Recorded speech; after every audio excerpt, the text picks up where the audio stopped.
Hey guys, welcome to Moose's Machinery. This is a follow-up video to our center finding and placing parts in the vise. Now there's really no goal with this part. I use this part as much as anything to just see if my drill bits are sharp and practice boring. Certain boring heads or new boring tools to me, they have some tricks. Now we're going to drill and ream. Drilling and reaming are two pretty basic skills that are going to be very common to any job like this. Now what I'm also doing is I'm going to crank the knee down instead of moving the table. The table's locked. And we're doing this because I'm assuming I'm teaching the person here or discussing these techniques and you don't have a digital readout. So we're going to use different techniques. Now for me, because I have a digital readout that has a very accurate return to zero, it's easier for me to just crank the table over and come back. Now that may not be the case for you. So if you don't have a digital readout, but you have a knee mill or a bed mill or anything where you can move your Z axis repeatedly, you're going to have to crank the table up and down.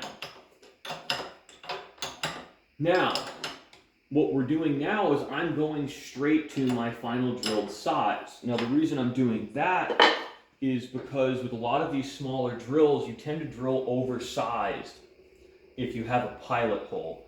Now that's not really a huge issue, but we're not going to use a snap gauge.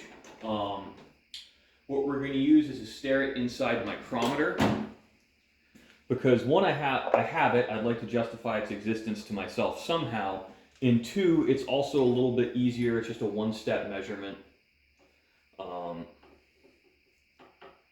So we're running at about the right speed for this.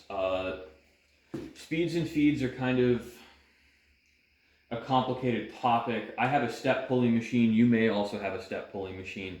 We're never truly going to be running at the right RPM.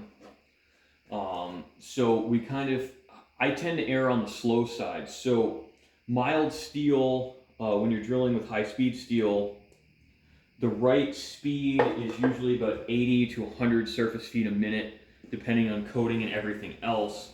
I think we're running right now about 65 surface feet a minute. So just for the sake of tool life, I tend to run slower. Now, speeds and feeds are subjective and they change based on situation, where I think you can push a little bit faster if you're running flood coolant than if you're just spotting oil on like I am. So we're not going to use our power feed on this. This drill bit's a little bit too large. What we're going to do is we're just going to peck drill. Now I'm not going to push the drill through all the way in one hole because you tend to clog the flutes with chips. And if I do that, we're going to be oversized. So what's going to happen is we're going to peck through and hope we get as close to the true size of this drill bit, which is 23/64. I haven't done the conversion in my head. I'm sure someone will correct me in the comments, or I can put it in the description for you.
So guys, that went fairly smoothly. Now this is a relatively large drill bit to not have an even slight pilot hole for it, but that is an option.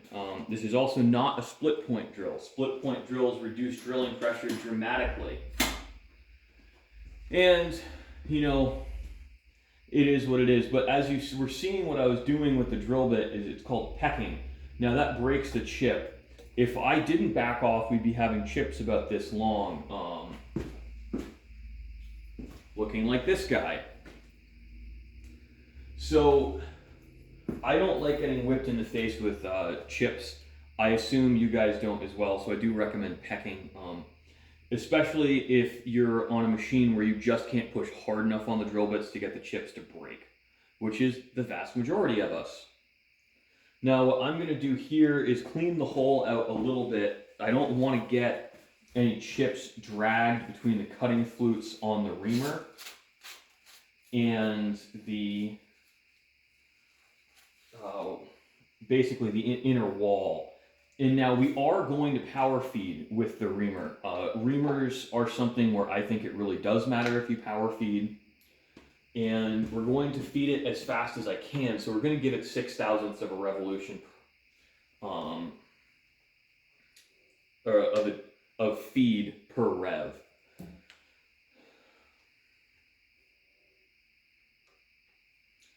Now we're engaged, we're going to be feeding downwards, so let's hope we have enough clearance here. And we do not, we're going to have to crank the machine down quite a bit. This is one trick that it helps, but when you're trying to put the drill bit in and you want it to go in straight, and this really applies for reamers too, you really want your reamers to go in straight. I close it down until I can't fit the tool in, and then you reverse a little bit, and you will almost always be the exact right size, and your tool will be very straight in its holder. It won't wind up doing the hula like this, and that's pretty important for reamers. So I only want to feed in about 1 inch. So I'm just going to set my depth stop in case we're not paying attention. So we just turn the machine on and engage our power feed.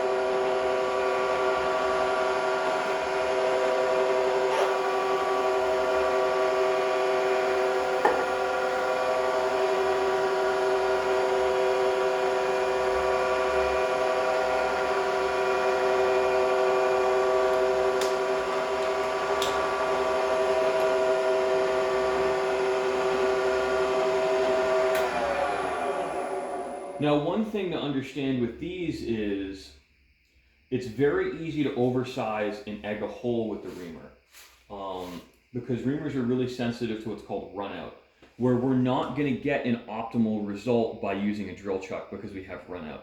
Ideally, you hold a reamer in a collet.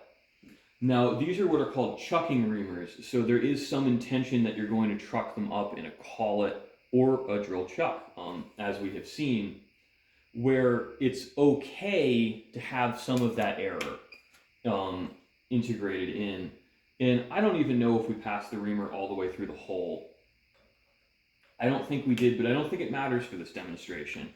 So we're just going to measure the hole using these inside calipers, and we'll get an idea of how accurately we managed to ream it. But this isn't going to be as accurate as a snap or a bore gauge. So I'm just going to clean the hole of chips one last time. And we'll get a light touch. So I think we're going to be pretty close to our 3/8, but I'm not sure. So we're actually 0.377. So that's what I have noted as the size of this reamer. I measured it with micrometers, which is tricky. I don't like measuring reamers across the flutes because you can cut the tips of your mic and damage the anvil. So this is actually cutting on its outside size, for lack of a better term. It's cutting on what the measured size was and what I've labeled it as, which is good. And this is a really good free running fit for a 3/8 inch shaft. I think what we can do together is probably do a little bit of boring in another video. We can talk about how to use a boring head and why you may use one, even if you have a reamer for that size hole. So thanks for watching, guys. I hope this helps those of you who are getting started and maybe reminds those of us who've been doing this for a while that sometimes it's easy to skip steps on the simple stuff. Thanks again, guys.